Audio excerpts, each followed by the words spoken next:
to Commissioner Greg Sankey. We'll ask the commissioner to make some opening remarks, and then we'll take your questions. Commissioner? Thank you, Kevin, and thank all of you for joining us for this conversation. I'm going to start with some opening comments about our game, our conference, and a lot of what's happening around us, and look forward to hearing what might be on your mind. It's good to be in Atlanta. This is our 32nd time to host the SEC Championship game here in Atlanta, our 34th game overall. My congratulations to Kalen and his team from the University of Alabama and Kirby and his team from the University of Georgia on earning the right to be here and play. I think we've heard from both the competitive spirit is alive and well playing for a conference champion and its meaning. I want to thank our hosts here at Mercedes-Benz Stadium, Arthur Blank, and the full team that works here provides an incredible experience for us, for our staff, for all that's done throughout the year to lead up to this moment, for the folks in the city of Atlanta, the Convention and Visitors Bureau here. It's just a wonderful weekend and a great tradition. I also want to take a moment that this is our 34th overall SEC championship game. It will be our first without two people who were near and dear to us. We lost Bobby Gaston. Bobby was an official, played at Georgia Tech when Georgia Tech was a member of the Southeastern Conference, led our officiating program for a number of years, and would always sit up in Suite 201. And we're going to miss seeing Bobby here. And we lost Mark Womack this fall. Mark's impact on SEC football, on the Southeastern Conference, and on this game in particular is special. I also want to recognize Bill Jenkins. Bill served at LSU in a key leadership role as chancellor there. Got to know Bill during his time in that role, and just a wonderful person. A reminder of how precious life is. On the outside of football side of things, proud to have captured the winning number of 9 games in the SEC ACC Men's Basketball Challenge last night. Great rally by our men's teams after we lost a bunch of close ones on Tuesday evening. Our women finished the ACC SEC Basketball Challenge this evening. We have won 6 of 7 games so far. I also want to give a shout out to volleyball, which has experienced great growth. We held our first conference tournament in 20 years down in Savannah, Georgia. We had 2 teams earn #1 seeds in Kentucky and Texas, and wish all of our teams in the NCAA tournament well. Coming back here to Atlanta, College Game Day will be back on Saturday morning inside the Georgia World Congress Center along with Fanfare. Today we're wrapping up what we call the SEC Career Tour. We had over 30 current and former SEC student athletes visiting. We're almost at the 10-year mark of that event. We actually have young people now who've been working in the Atlanta area who gained careers from some of the introductions we made through the Career Tour years ago, now coming to build into the lives of their colleagues who are current student athletes or recently concluding their student athlete experience. We take seriously how we move young people from adolescence into adulthood and provide the platform for opportunities. And we thank Mercedes-Benz Stadium for hosting some of this educational opportunity, the Coca-Cola Company, Go-To Food, State Farm Arena, South Downtown Atlanta, and Chick-fil-A. They hosted our group, talked about making that transition from student and student athlete into the career world. In the football realm, during the season, 13 of our 16 teams were at some point ranked in national polls. I think one of the most notable statistics is our scoring margin was just over 10 points, actually 10.4 points per game. That's the scoring differential of our game. That's about 3 points below what has traditionally been the scoring margin. That was reflected in about 60% of our games going down to the fourth quarter. And a few years ago, on College Game Day, I made a quip about Sesame Street and that one of these things is not like the other. This is a special conference with special competition, and we've had a remarkable year. That includes leading the nation with 13 non-conference wins over opponents from the ACC, Big 12, and Big 10. On the loss side, we had fewer losses in those same type of games, only 6 non-conference losses against those opponents. I can recall not that long ago when there was speculation about attendance this year, the 2025 season. Our campuses have set yet another all-time high mark for attendance at our football games with over 80,000 per game. It's a credit to the leadership on our campuses, our athletics directors and their staffs. what's done to create special atmospheres, the competitive nature that I just described of our games. It's also a tribute to the young people who choose to participate on our campuses in the Southeastern Conference. A couple of notes about some individuals. We announced this morning Vanderbilt's Nick Ronaldo is the SEC Football Scholar Athlete of the Year. Congratulations to Nick and to Vanderbilt on that honor. We have 2 finalists for the Campbell Trophy, and that will be determined or announced next week at the National Football Foundation event in Las Vegas. Trey Moore, a linebacker from the University of Texas, and Eli Stowers, a tight end from Vanderbilt. That leads into the recognition of the College Football Hall of Fame inductees.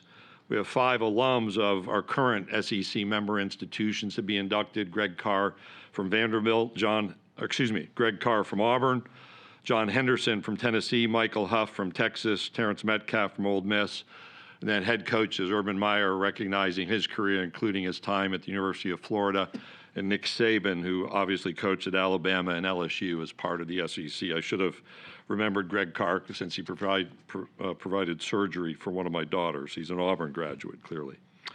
And then lastly, on football notes, we're really proud of our relationship with Disney, with ABC, and with ESPN. Will again be the most watched conference in college football. I think what we've seen, the remarkable interest on Saturdays, is we've been able to have noon, midday, and evening windows, whether those are games between conference-only opponents or between an SEC opponent and a non-conference opponent. Those have drawn remarkable interest.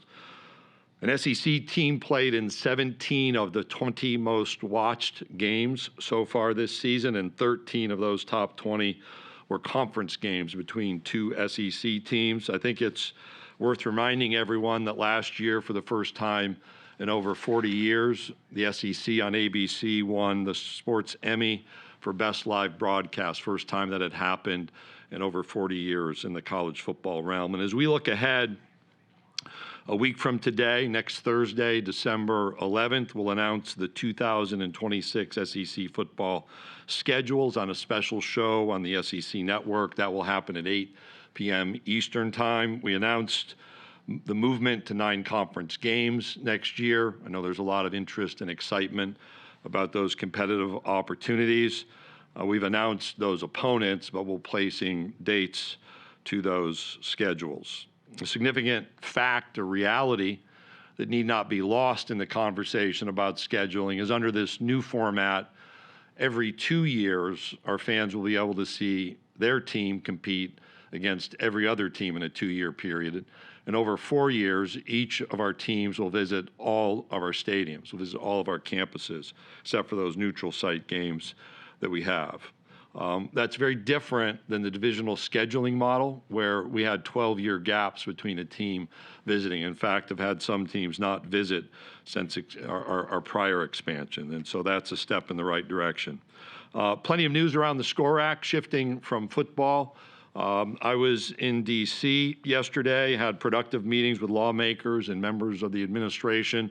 I'll just flat say I appreciate the willingness of many on both sides of the aisle, in both houses, and in the administration, to continue to engage in conversation on the important issues present in college athletics. There was an opportunity to vote yesterday in the House. It did not happen.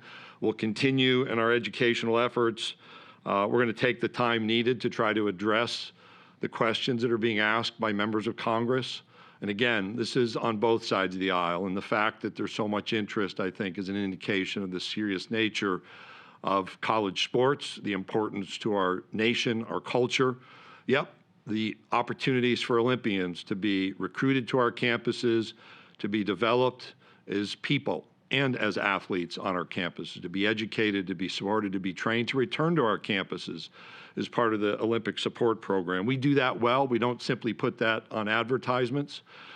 We actually do that on our 16 campuses on a daily basis. We added over 1,200 scholarships since the NCAA rules changed in the Southeastern Conference, none of those in the sport of football, and over 60% of those to women's sports. That's about real support for women's and Olympic athletes. The issue becomes if we don't have some change around how athletics is structured and supported, and the need for national standards, which is something that Congress can achieve with us.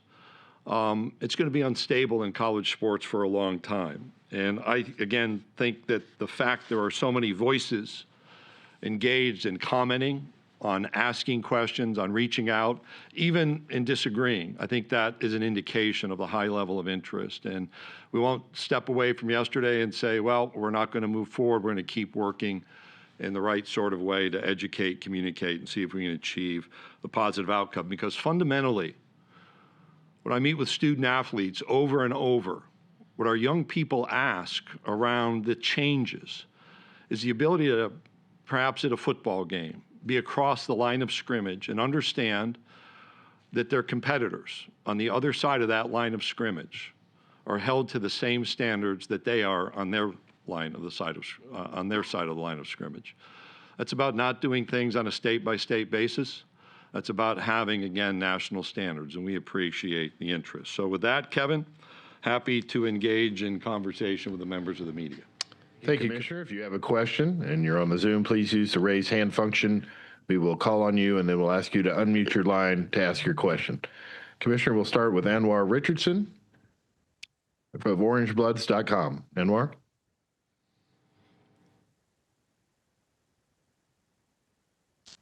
Go ahead, Anwar.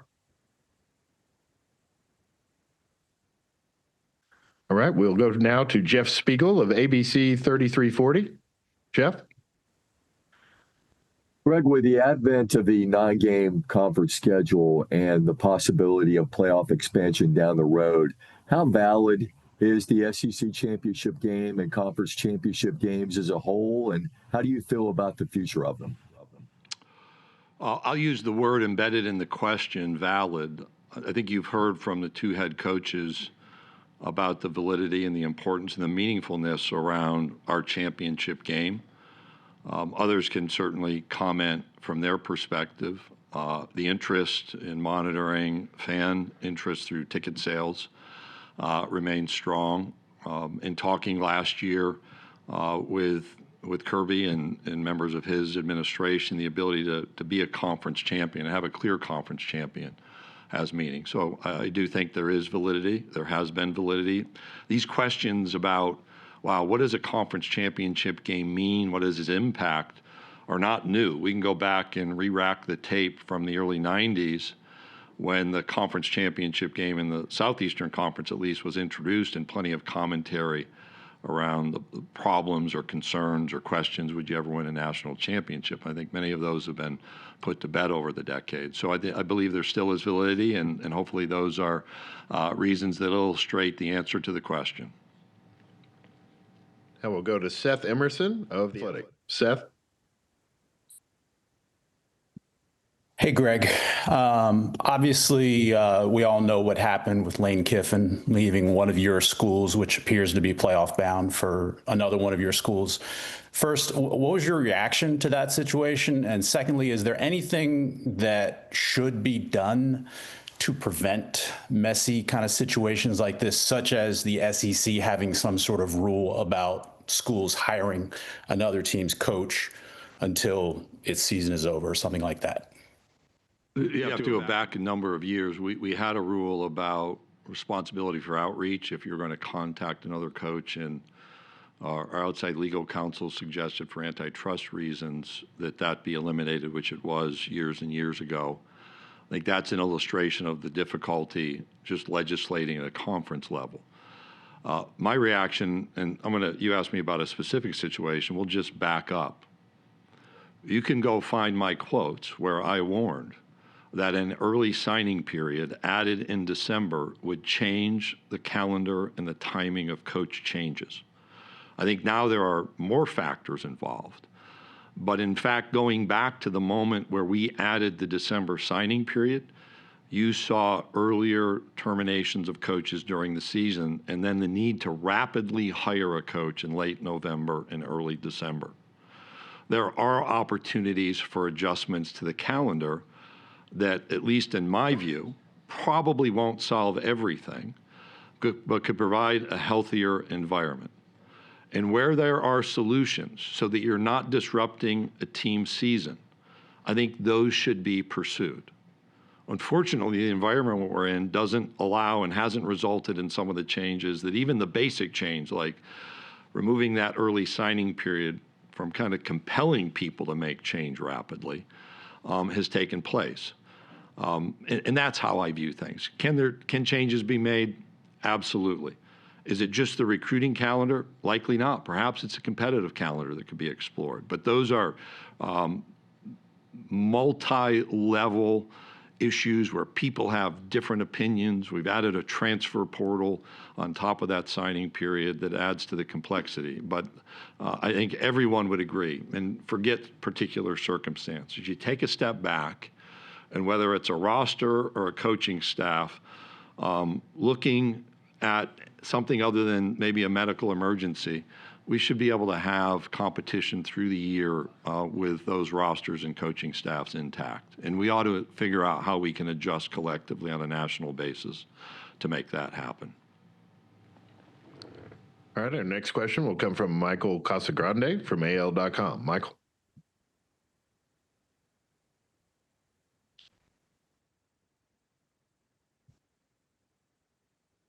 Go ahead, Michael. Can you hear me now? Yes, we've got you. Sorry about that. Yeah, are you satisfied with the way the CFP chooses teams with the selection committee? I respect that they've been assigned that. You use the word satisfied. So when you're me, you're never satisfied, right? You're always trying to figure out, well, I think there should be more. And I've had different views of outcomes over the years. This is an incredibly strong conference, an incredibly deep conference. We as a staff, I think, are thorough and effective at providing information through the agreed upon channels. And we respect that we have charged the selection committee with making those decisions. And, we'll see what happens on Sunday. Room to alter that before the next, in the next negotiations, to change the way you guys select teams? Is there room?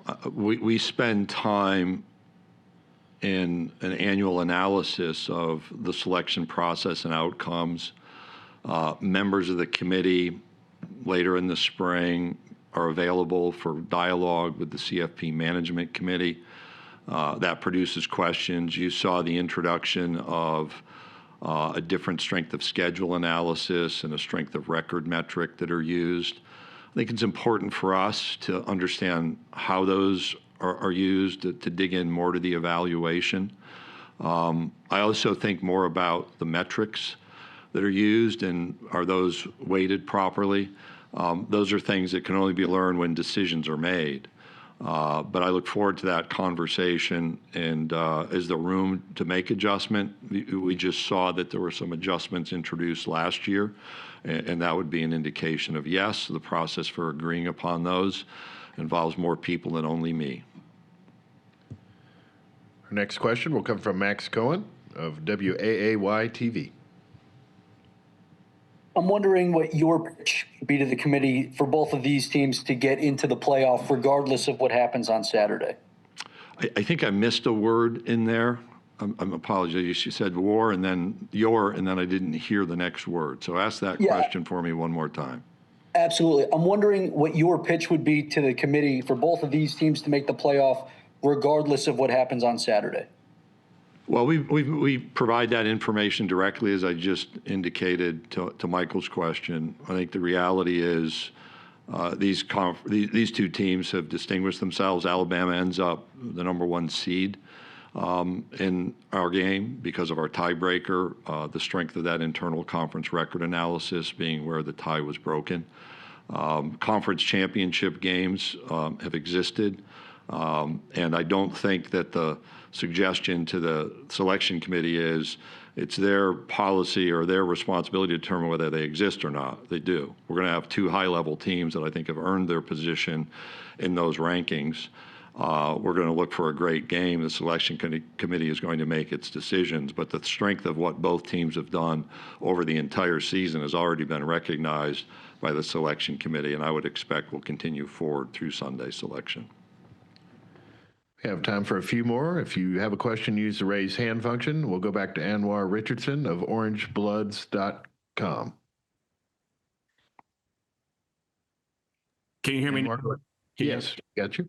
Hey, Greg's kind of along those lines. From a Texas perspective, you know, you probably have heard a lot of dialogue coming from Austin this week when they've talked about their strength of schedule, head-to-head wins that they have, playing in a conference as tough as the SEC, but still being on the outside looking in. I want to get your thoughts on maybe Texas as relates to the committee. They seem to be confused as to how things are being ranked, and maybe even to another degree Vanderbilt as well.